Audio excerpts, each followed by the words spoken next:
Hey, good morning, Mendham family, and welcome back to the vlog here. Just start off today's vlog, you guys. I just caught something right in the act here. Take a look at that. My girl Ellie is actually shedding right now, you guys. I just caught her here in the nick of time. That is so awesome. Finally got to see that moment, you guys. Let's just go ahead and see how long it takes her, because it looks like so far she's done a really good job. But let's see how long she can do this for. Alright, she's doing good so far. I think it looks like she's about halfway done already, so I see her head right now, so that's a good thing to start off with. But so it took me a while. I never thought I'd get to see her shed, you guys, but this is the first time I got it on camera, so this is super duper cool to watch, you guys, as you can see. And I got her humidifier going, so with the humidifier on, that'll help her actually get that skin a little bit more loose, more easy. So regardless, you guys, I hope you guys are enjoying this, because I don't think I'm going to get this ever on camera for quite a while. So, oh, and by the way, welcome back to the vlog, everybody.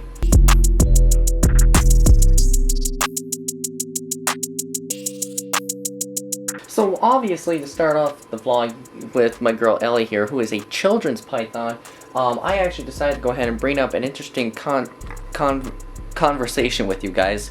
And it's really on blood pythons and sharing my thoughts and opinions on them. And really, blood pythons have been pretty popular, believe it or not, in the reptile hobby now for quite some time. And to tell the truth, I have never owned a blood python before. And a lot of people have always, at first, have asked me, well, why do they, well, not really, I should say. I'm trying to be a little bit of an exaggerating moment, but what I'm trying to say is that, like, some people have always wondered, why do they call them blood pythons? And the truth is, you guys, is that unlike most python species that, you know, that do very well in captivity and that are usually pretty docile, blood pythons are known to have a little bit of an attitude with them, more than your average pet python, whether it's a ball python or a Burmese python. Blood pythons, or also known as short-tailed pythons, have been known to have a bit of a cranky side to them, you know, especially when even not just as babies, but also as adults too. And they're kind of known to be a little bit unpredictable, I guess they say, because like one minute they could be just sitting there, you know, like let's say if we sat one right out here in the middle of my bedroom here, and it's just sitting there, not showing any signs of like any defensive behavior, and all of a sudden it takes a little pop strike right behind me, and that gets me by surprise. So, and that's the thing about blood pythons, you know, don't get me wrong, I think they're gorgeous looking. There's a few different morphs of blood pythons out there. There's even albino blood pythons, and I've only seen an albino blood python only a couple times in my life. So they're absolutely beautiful looking. And originally, blood pythons originate from parts of like Southeast Asia. I think mostly Indonesia and Malaysia. I think maybe Indonesia mostly. And they don't get quite large, believe it or not. They get about the size of a ball python, so about 4.5, 5 foot long, and sometimes maybe even close to 6 foot in some cases, I've heard. And they, nonetheless though, they do make a pretty good pet snake, you guys, and they don't require a humongous cage, not like 8 foot by 8 foot or 8 foot, whatever the size of the cage is. But it doesn't hurt, I guess, to maybe give it a try, you know. But not unlike ball pythons though, blood pythons are kind of a bit of a vertical snake, kind of like my girl Ellie here, who is climbing up on her branch right now. And it's always good to have something for most boas and pythons to have something to climb on if they're ever interested in it. So blood pythons, to me, it's controversial. So I figure we can look at a few of the good pros and then the cons of owning on blood pythons. So that's why this is the vlog topic I'm going to be sharing with you people. So one of the cons about keeping a blood python is that a lot of people have been reporting that they've been given a bad rep for the last decade, you know, in the reptile hobby. And a lot of them is because the reason that they have such an attitude with them, believe it or not, is because let's go back maybe 10-15 years ago, when the reptile hobby was just still expanding, you know, and introducing the blood pythons. About 90% of the blood pythons that we first started getting here in the US were wild-caught gravid females that actually were pretty cantankerous, you know. That, like I said, that's because they're wild-caught. Most of them originated being wild-caught, and over the past several years, though, there has been, after reproduction of one generation to the next, the baby blood pythons eventually start to become more tame. And of course, the blood pythons' chances of being more docile does start to go up more. So even though, again, sometimes they can be a bit cantankerous, you know, about being handled, you know, and there is a bit also something else with that too. So obviously, like I mentioned before, you know, if you're handling a good sized snake like a blood python maybe, or a big Burmese python, you know, proper handling is very, very important, you know, to help your snake become more social around its environment. And it's really very important. So obviously, I get it, blood pythons do get a bad rep, but even though the cons I did state is that, well, some of them do have a bad attitude with them, but then again, that's because most of them are wild-caught animals, so that's one of the reasons why they have been known to have a bad rep with them. Alright, so with Ellie done officially shedding here, people, we're going to go ahead and take out the shed and actually take a look at it. And right off the bat, she obviously, a piece of her shed fell off, and that was, of course, on her head. So that's typical for most snakes when they shed their skin.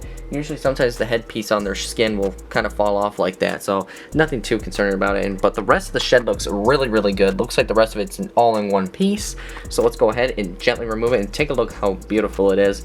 And I honestly don't even know what to expect from it. So at the meantime, though, my girl Ellie is in this little container back there. And at first, she at first thought I was going to give her food, but then when I took her out, she immediately was turned off. So, because obviously, most snake species that I have kept, you guys, especially including this girl up here, my girl Ariel, she's got quite the appetite when it comes to feeding time. So, and she's not due to eat until tomorrow. So, but that being aside, let's go ahead and take a look at the shed, and it looks like it's pretty good, I have to say. So that's a good sign so far. Alright, let's take a look. Alright, yeah, that looks really, really good. Yeah, what do you guys think? Does that look really good or what? Because I honestly think it is. Wow, that is actually a pretty good shed. I have to admit, you guys, that is actually a really nice shed right there she put on. So that's probably, I'm going to have to say this with all honesty, this is probably the best shed she has done in quite a long time. So most of the sheds she's had are kind of rough, but thanks to her being in this vertical cage now and having a humidifier, this can help her actually shed her skin more easy. So, and yeah, that's a pretty good size one too. That's probably about, now obviously we said this before in the past on the vlog, you guys. When a snake sheds its skin, you guys can tell right here, it's very, very deflated. And obviously a shed skin like that is going to be longer than the actual snake itself. And since she's probably about 2 foot long now exactly, the shed skin is probably close to, maybe close to about almost 30 inches. So almost about 2.5 foot long. So, but nonetheless, though, it's still a really nice looking shed for sure. So probably the best one, like I said, she's done in a long time. So obviously, she's in her little container right now, but we're going to put her back here in a little bit. I just got to continue to do a little bit of spot cleaning. So, but the rest of the place still looks really, really nice. So, nonetheless, she actually is still a really good girl. So, she's going to be put back in here in a couple more minutes, and she'll be happy to roam free in her cage again. Okay, so now one of the pros about keeping blood pythons that I actually found very unique about them is that usually when they obviously have a meal to be taken, usually they require a small meal, not a small meal, about an average sized, medium sized meal for a sub-adult blood python. Normally people would offer them food every 10-14 days on an average basis, but something's unique about blood pythons is that's very unusual in most snakes, believe it or not, is defecation. In I know it sounds a bit weird to say it about that way, but when a snake actually has taken a meal, usually it takes, on a normal basis, usually maybe close to about 10 days to digest a meal, depending on how large the snake is and how large the meal is too. For blood pythons, believe it or not, sometimes they will not defecate the stools actually after having a meal for close to about sometimes 30 to about almost 40 days after taking a meal. That's right, after one meal. And they will actually, over time, store some more feces in them over time.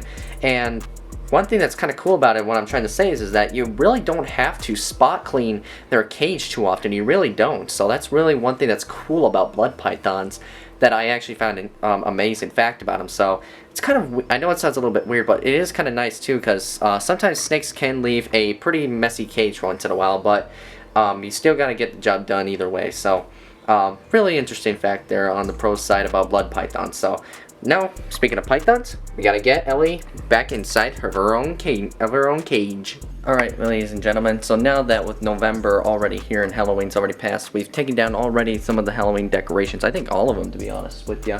And now I come home from work and we're seeing Christmas lights and decorations starting to be put up already all over the house. So it's like, I've seen so many Facebook posts on it about like some people one day for Halloween on the 31st, there's Halloween decorations, and then the following day on like the 1st of November, they all of a sudden start putting up Christmas decorations. What? You. What? I hear ya. What am I doing? You better not be criticizing me. I'm not criticizing you. I think it's funny though. Just tease them. Yes, I think it's kind of funny when people actually do it. Because like, I know, I think it's funny when people kind of like jump into it though. Like, there's one episode on this show, Megan, like, it's called Bob's Burgers. I don't know if you heard of it. There's one clip of that show that was taken, the wife in that show, literally the following day after Halloween, she puts already up the Christmas tree, and her husband starts criticizing her, telling her, honey, it's just the day after Halloween. And like, the wife doesn't even care. She's like, so what?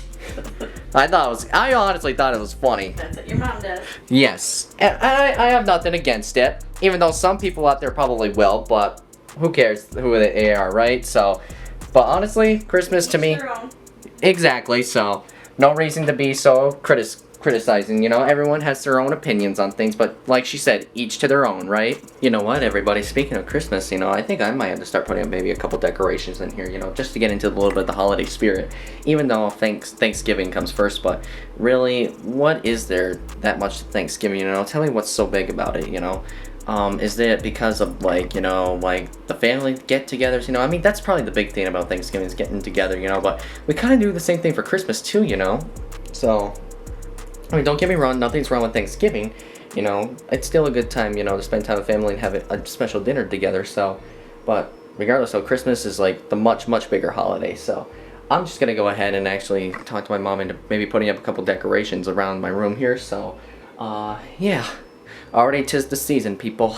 So, the final opinions of I thought... That doesn't make sense. So, my final thoughts on blood pythons, if they are really capable of being a good pet snake or not, well, I'm gonna go ahead and just tell you my answer. I do think they make a pretty good pet reptile. And that's because like I said before, you know, like, when they first were introduced into the reptile hobby, many of them were wild-caught females that were gravid. They were always being so defensive. They were always musking. They were biting. All that kind of stuff, you know. But after years and years of now doing captive breeding, after one generation to another, the blood python's genes eventually start to become more and more tame, you know, and really I have noticed that a lot too recently with people having blood pythons. They're normally becoming more tame now than ever. And of course, as babies, you know, they're going to be all very defensive because of how young they are and how small they are.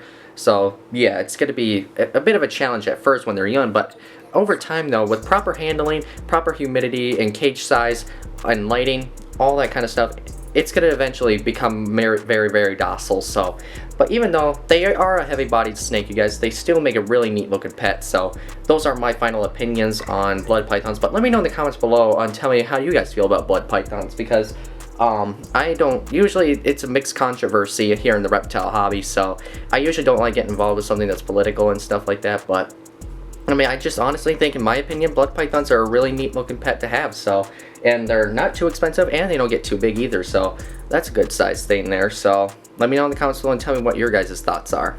And with that said, ladies and gentlemen, I am going to end the vlog here for the night, you guys. I hope you guys really learned a little bit about blood pythons today, and on the pros and cons sides of things, but I feel like maybe I should address a little bit more about it sometime in the vlog future. So, anywho, I'm going to go ahead and let you guys go. If you're new to my channel, make sure to smash the subscribe button for me and turn on that notification bell and leave a comment below and tell me what you guys thought about today's video.